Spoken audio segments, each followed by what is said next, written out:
If you haven't hit up the waiver wire yet, this is the perfect video for you. Week 6 waivers on tap today. If you like fantasy football, this is going to be the channel for you. We drop 2 videos a week every Wednesday and Friday, filled with content. We love to get you guys involved. Any questions, of course, drop them down below.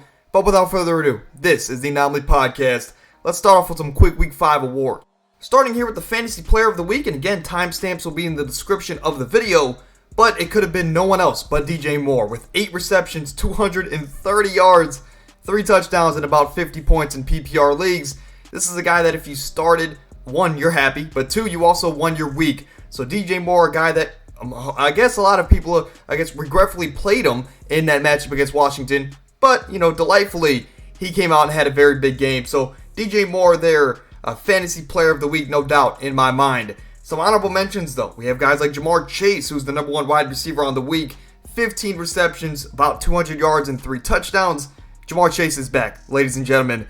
Travis Etienne, the number 1 running back on the week, with 185 plus yards. A big fourth quarter there in London. Of course, 36 fantasy points. Another running back here, Zach Moss, with all the questions about Jonathan Taylor. Is Zach Moss kind of just the little brother now there in Indy? Well, at least for the time being, Zach Moss said, "I'm here to stay." He put up 34 fantasy points and maybe his best game on the season. Breece Hall is another guy I want to mention. The number 1, 2, and 3 running backs, as he had 200 plus yards and a touchdown. It really looked like the Breece Hall that we all loved from last season. If that is the case, and if Breece Hall is back, our fantasy teams are in a pretty good state.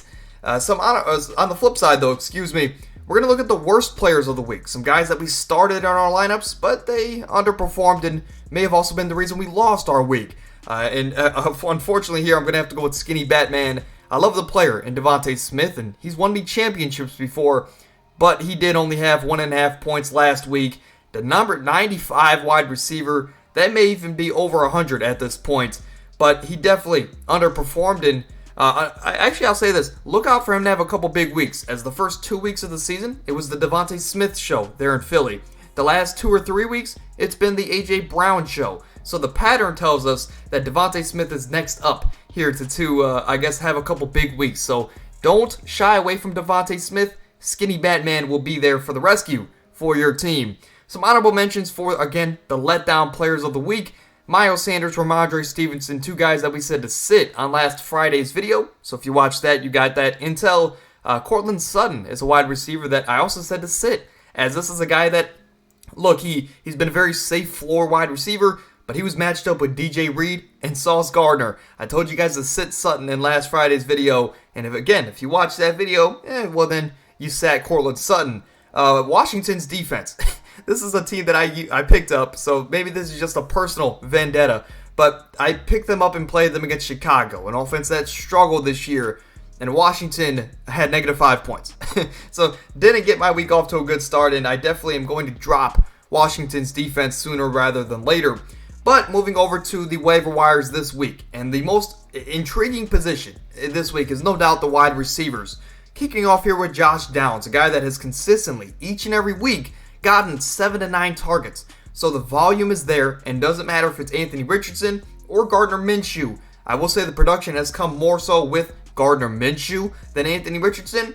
Regardless, if Minshew's going to be the guy going forward, Josh Downs is a must play. He's a must pick up. He should be your number 1 waiver wire pickup of the week, in my opinion, as he's only going to get this consistent volume for the entirety of the season, as we're 5 weeks in, and he's gotten that volume each and every week. So unless something crazy happens, or Jonathan Taylor is getting that much more production, I can't see Josh Downs' production falling off that much. So Josh Downs, at the very worst, is worth a pickup to be at the end of your bench moving forward. Josh Reynolds is another guy that has had a really good start to the season. Jared Goff will start there, as he's had a career start to the year. So shout out to Jared Goff. But that just leads us to the point where you kind of want any part of this offense that you can get aside from Jahmyr Gibbs, as this offense has scored a lot of points, and they look like they can do no wrong at the start of this season. Josh Reynolds is one of those guys where, he's had a trend where early in his career, he's started off good in the first month of the season, and then he kind of tailors off, and you kind of drop him after week 8. So maybe that's the case yet again this year. However, as of right now, he's too productive to just let sit on the waivers. So if you have a guy, a third string tight end or backup kicker, drop them, pick up Josh Reynolds, and he's at the very least at the end of your bench and could be a solid play on a week-to-week basis. Tyler Boyd, a guy that's almost owned in about 50% of leagues, so be on the lookout for that. But he is in an offense that should be back, as Joe Burrow looked better than ever. There was reports all week that said he was just moving differently. Joe Burrow we're talking about. He was just moving differently on that ankle this week, and he looks back to being Joe Burrow. So if the Bengals are back Tyler Boyd, it's too good of an option in that offense to be on the waivers in your fantasy league. So Tyler Boyd, just like Reynolds and Downs, he's at the very minimum worth the last spot on your roster. KJ Osborne, he might be also the number one pickup of the week. It's between him and Downs, as Osborne is on your waivers, and he's owned in less than 10% of your leagues. I got a report that yesterday morning that Justin Jefferson, with that hamstring, is set to go on IR. So Jefferson will be out from 4 to 6 weeks, and in that span, this Minnesota offense is going to need someone to step up. And I already expect Jordan Addison, and TJ Hawkinson. But on the flip side, they're going to need a number 2 wide receiver. And a guy that has the most continuity in that offense, and with Kirk Cousins, is KJ Osborne. So KJ Osborne, he should definitely have a really good week. Let's not forget last year in that magical comeback against the Colts. This is a guy that had over 10 receptions. So Cousins trusts him, and of course there's a lot of chemistry there. So Osborne and Downs, your number 1 and 2 wide receiver pickups on the week. And then Rashee Rice is another guy that, look, Kansas City, Kelsey hasn't been the healthiest, and he just kind of re-aggravated an injury. So if he's not 100%, Rashee Rice is a guy that's had a little bit of a consistent volume to start the year. He could be a sneaky pickup here for the latter half of the season. At the other positions, we'll kind of fly through here. As at the running backs, Jaleel McLaughlin, he's owned in 52% of leagues, so it's likely he's not there. But if he is, this is a guy that killed it last week. Same with Samaje Perine as an honorable mention, as those two guys both killed it in, I guess, with Cortland Sutton kind of being locked down. Those two running backs caught a lot of passes, and they had a lot of production in a Sean Payton offense. Justice Hill, Roschon Johnson, Chuba Hubbard, all guys that should be the number 1 running backs in our offense for at least the next couple weeks until, in Justice Hill's case, he has been healthy and he's been scoring all the touchdowns aside from Lamar Jackson in Baltimore.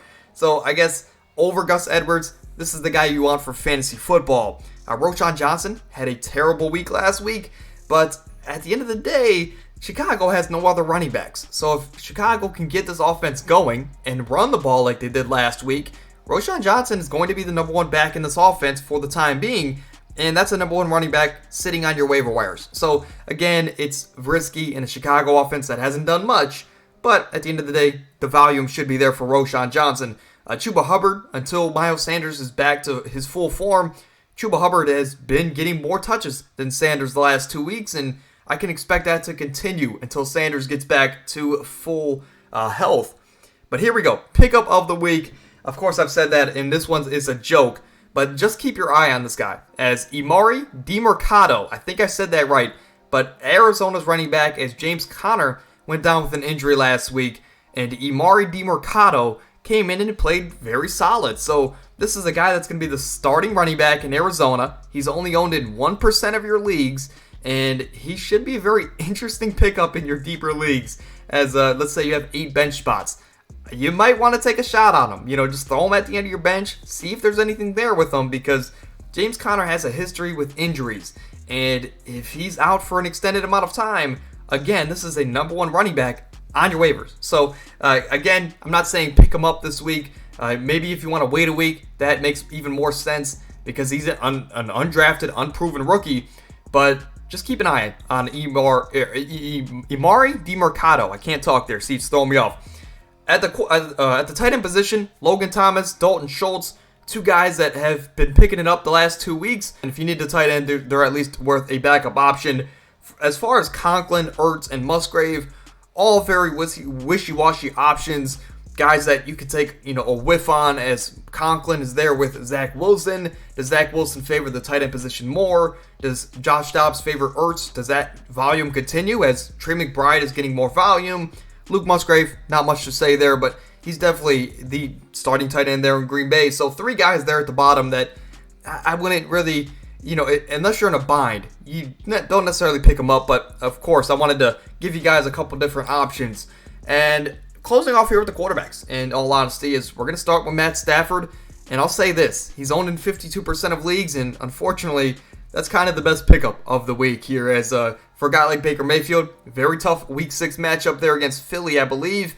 Sam Howell, there is, he's a part of a Washington offense that's shown a lot of promise, but they looked rough last week, and if that trend continues, because this team has lost 3 straight games, I don't know how much longer we're going to say that Sam Howell is a fantasy-relevant quarterback. But Sam Howell has had some decent weeks, and he's someone you can keep an eye on. But that's kind of the case for all of these quarterbacks. As Derek Carr, he's the exception to the rule as he's been injured, but Baker Mayfield, Josh Jacobs, Sam Howell, all guys that have had flashes and good weeks from here and there. But it's like, at what point do you want to start these guys? Like, even if I had Dak Prescott, a guy that struggled this year, would I really start any of those bottom 4 guys over a guy like Dak Prescott? I don't know. And Dak Prescott is a borderline top 10 guy on a week-to-week basis. So, but Matt Stafford is a guy I would consider starting over a guy like Dak Prescott. So Matt Stafford, if he's there, grab him. If not, hey, you're kind of fishing for a reliable option. But that is ultimately going to do it for today's video. We kind of flew through these options, but that's kind of the goal of these videos. Get you in and out like a gas station. That's always been the motto of the channel. But if you enjoyed it at any point, support us down below. Drop a like, subscribe to the channel. I know I kind of talk fast, but I'm going to get you guys the information you need in a timely fashion, and that's the whole point of these videos. But we'll be back tomorrow. Tomorrow is the 1-year anniversary of this channel, as I started it in a college dorm just out of the bloom, and now we have had 575 plus subscribers later. The support has been amazing. So again, if you enjoyed it at any point, support us down below, and we'll see you guys tomorrow for some Week 6 NFL predictions. Of course, if you want to stop by, that'd be greatly appreciated. But until then, stay happy, stay healthy. I'm out.